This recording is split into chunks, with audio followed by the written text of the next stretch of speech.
This is week 4, abstract art. We're not going to get into what everyone defines abstract as. We're just going to let them know that we're going to use the 5 basic elements. We're going to connect them with each other, and we're going to extend them to the borders of the paper. So for the younger classes, we're going to probably have like 6 by 6 sheets of paper, maybe 8 by 8. But for the older classes, we might give them a bigger sheet of paper. And we're going to go through again, remind them this is a safe place, remind them that the purpose of this is to strengthen our habit of paying attention to details and not about presenting a beautiful piece of artwork. Mamas are still beside the children. They're up there. They have their own piece of paper.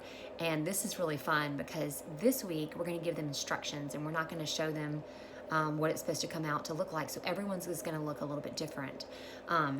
So this week for abstract art, we are going to give them a sheet of paper. And after we've discussed, okay, what were the 5 basic elements of shape?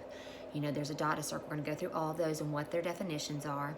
Then we're going to give them some instructions. And I love this week because we're going to teach them that we're going to say it once. Maybe younger kids, you can say it twice.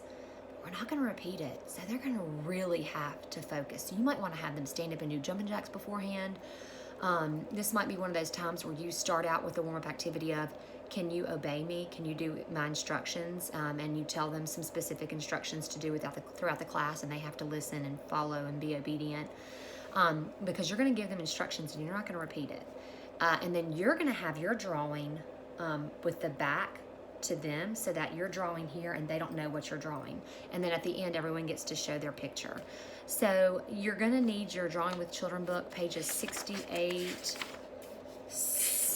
through 74, because you're going to have different levels. So the younger kids are going to follow the instructions for level 1. And then, of course, the middle-aged kids, level 2. Level 3 is kind of hard, so we might just want to stick to level 2 for all of them.